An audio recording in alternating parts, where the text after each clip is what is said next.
وصلى الله على أو بحر نور علم عرفانا كدرك غورنا غير علم الله سبحانه. بسم الله الرحمن الرحيم. الحمد لله والصلاة والسلام على رسول الله.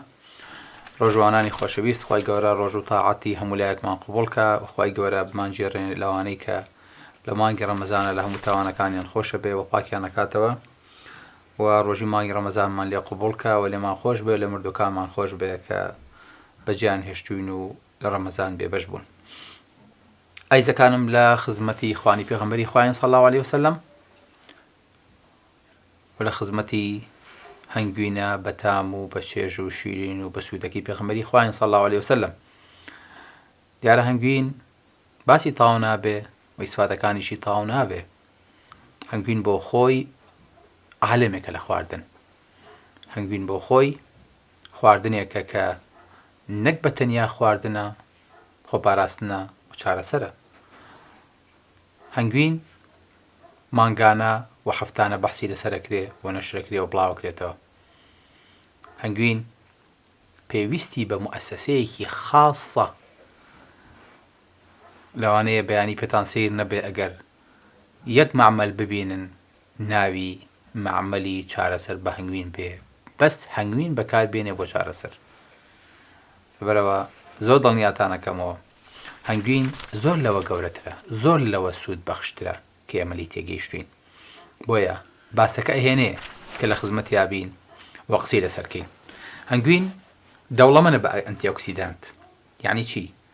یعنی دژە چەوری و دژە سەرەتان و دژە نەخ.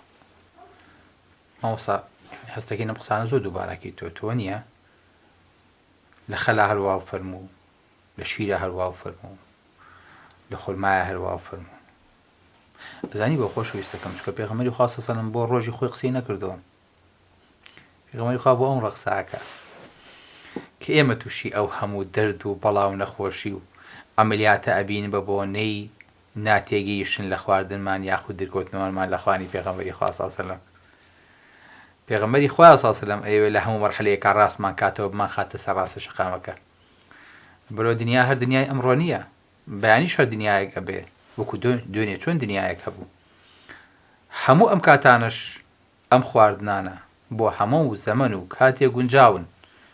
هەر کاتێکیش لەم خواردنانە لاماننا دوور کەوتینەوە تووشی ئەو بەڵایە ئەبین بە چی ئەگەڕێینەوە سەر ئەسڵی تەندروستیە باشەکە بۆی کە پێغەمبەری خوا سەڵ سەلەم گرت کردوێتی. لەبەرەوە پێویستەکە دەستی خۆمان بینە دەستی پێغەمبەری خوا سەڵ سەلەم، بڵێنی پێغەمبەری خوا دەستی ئێمە چەورە بە کۆلیسترۆڵ و بە دەرمانی بەنانی خراپ و بە دەرمانی خراپ.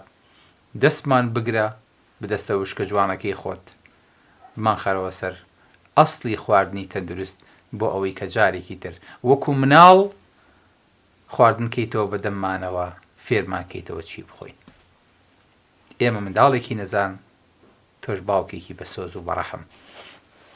بەڵێ ئایزەکانم، بۆیە ئەم جۆرە خواردنانی پێغەمبەری خوا سەڵ سەلەم ئەبینیت هەمویان بە ئاراستەی تەندروست، بە ئاراستەی ئەسڕ، بۆ ئەوەی کە کەس بمێشیانەیە بڵێ خواردنی پێغەمبەری خوا سەڵ سەلەم بە کەڵکی ڕۆژگاری خۆی هاتووە، بە کەڵکی ئێمەی ئەمڕۆ نایەت. نەخێر، چۆن بە کەڵکی باوکت هات بە کەڵکی نەوەکەشت دێ، وەکو چۆن ئەمڕۆ بە کەڵکی خۆت دێ. بەڵێ ئایزەکانم، هەنگوین دەوڵەمەنە، حتا ئەو نەدەوڵەمەنە، حتا ئەو نەچارەسەرەکی بەقووەتە لەسەر سەرەتانات ئیشەکە، وەکو چۆن لەسەر دڵ و لەسەر کۆلیسترۆڵ و لەسەر بۆریەکانی خوێن و لەسەر نەخۆشەکانی تر ئیشەکە. نەک هەر هەنگوین خۆی، بەڵکو مۆمی هەنگوینیش بۆ خۆی ئیسفادەی تایە، غیزای مەلەکیش ئیسفادەی تایە. ئەمانە ئەگەر دیقەت بن، کابرا ئەمڕۆ دەرمانێکی گرێ بەدەستێ وەڵێ ئەمە چییە؟ ئەڵێ ئەمە غیزای مەلەکیە. هەموو ئەوانەی کە بۆ تەنانەت زۆر جار پێوەدانی هەنگەکەش بۆ خۆی ئیسفادەی لێ ئەکرێ و ئەمڕۆ عولەمایان محاولەکەن وەکو دەرمان بەکاری بێن و ئیسفادەی لێ بکەن. بەڵێ خۆشەویستەکانم،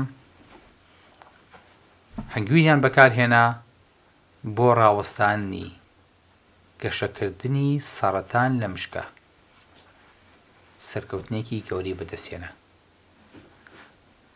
بۆیە ئەمڕۆ هەنگوین لە ئەڵمانیا بەکارەهێنرێ لەگەڵ سنتەری سەرەتانە بۆ ئەوەی کە ڕێ بە پرۆگرێشن و گەشەکردنی سەرەتان بگرێ لە ئینسانە. سبحان الله.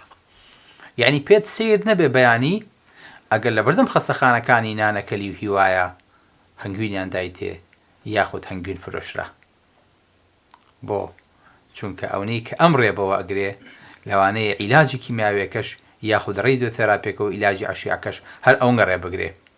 بۆ ئێمانە بەڕاستی جێی باسن، جێی لێ کۆڵینەوەن و جێی ئەوەن کە ئینسان زیاتر بەدوایە نابچێ. ئەمانە سەرەتای بەحسەکانن طبی نەبەوی.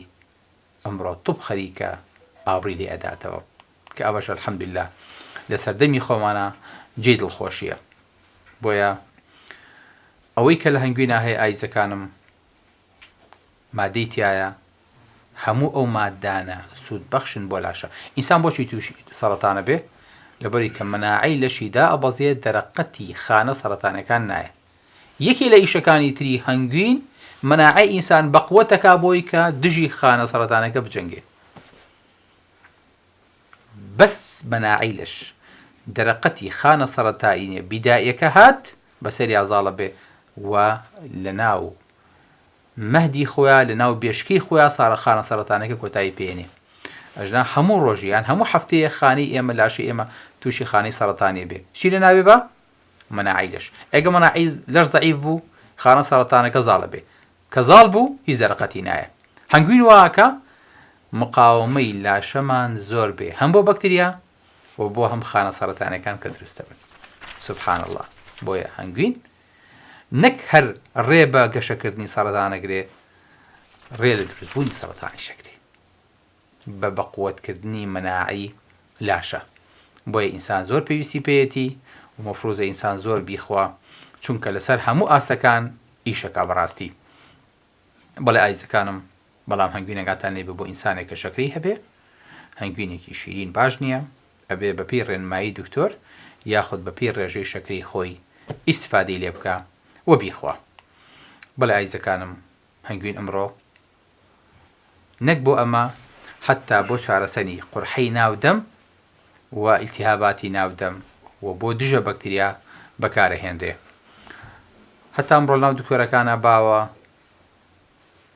دەرمان دروست دەکەن. من دەرمانم بینیوە لەو پەڕی وڵاتە پێشکەوتوەکانە دروست کراوە بۆ پێست و بۆ جروح و بۆ بینەکانی ئینسان دروست کراوە، پێکاتەی سەرەکی ئەم مادەیە هەنگوین بووە. شەریکەکەش نیشاردێتەوە کە فیانەن هەنگوینم تیا بەکارهێناوە. بەڵێ ئایزەکانم، مەفروزە هەنگوین بخورێ وەکو چارەسەر و بخورێ وەکو ڕێگر لە نەخۆشی.